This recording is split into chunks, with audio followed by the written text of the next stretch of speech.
کھلا ہی دربار محمد عربی دا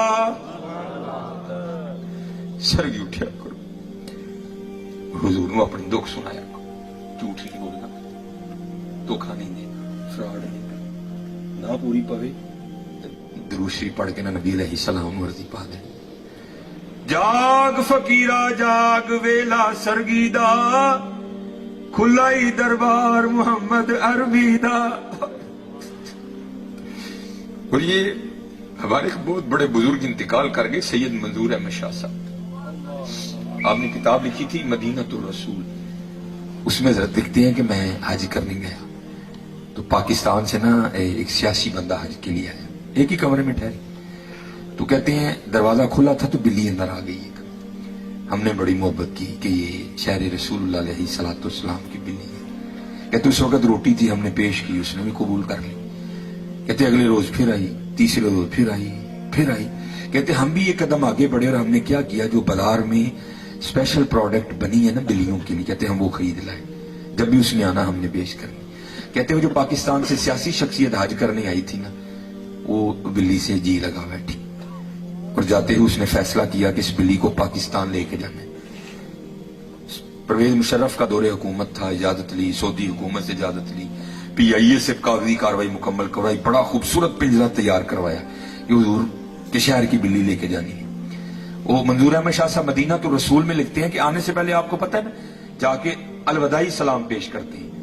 کہتے سلام پیش کر کے جب باب البقی شریف سے باہر نکلے اتنی نیند آئی کہ ایک قدم بھی اٹھانا مشکل ہو گیا. وہاں بیٹھے بیٹھے نا سو گئے.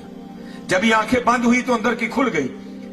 کیا دیکھتے ہیں کہ ہاتھ باندھے حضور نبی علیہ الصلوۃ والسلام کی بارگاہ میں کھڑے ہیں. اور حضور نبی علیہ السلام کیا فرما رہے ہیں, اس کا مفہوم آپ فرما رہے ہیں, اوے حاجی جس طرح تو خیر سے آیا تھا نا اللہ تجھے لے بھی جائے.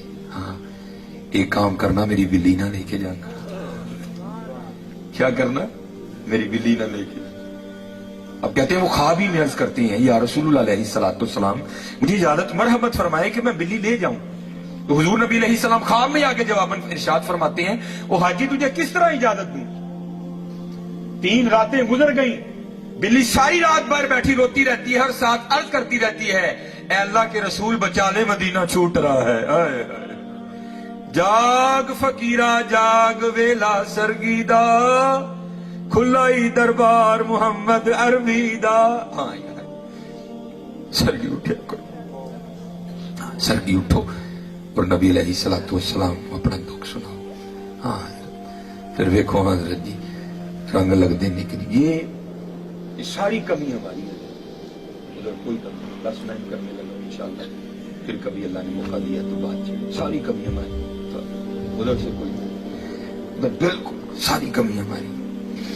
یہ بزرگ کہتے ہیں جب غازی علم الدین شہید رحمۃ اللہ تعالی علیہ گرفتار ہو گئے تو یہ بزرگوں سے سنا ہے کہ اگر کوئی بے گناہ قید ہے تو سورہ یوسف کی تلاوت کرے.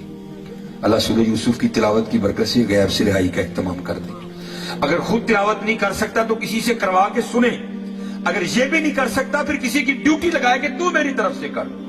لکھا ہے کہ بزرگ اکٹھے ہوئے, پیر میر علی شاہ, پیر سید جماعت علی شاہ, پیر صاحب مانکی شریف رحمت اللہ تعالی علیہ مجمعین, یہ بزرگ اکٹھے ہوئے اور یہی گفتگو کا موضوع تھا کہ بھائی غازی علم الدین شہید بے گناہ قید ہے تو اب پتہ نہیں وہ تو ناظرہ بھی پڑھنا جانتا ہے کہ نہیں جانتا, تو چلو اس طرح کرتے ہیں ڈیوٹی ہم لے لیتے ہیں اور روز جا کر نا غازی علم الدین شہید کو ہم سورہ یوسف سناتے ہیں. ہو سکتا ہے اس کی تلاوت کی برکت سے اللہ رہائی کا اہتمام کر دے.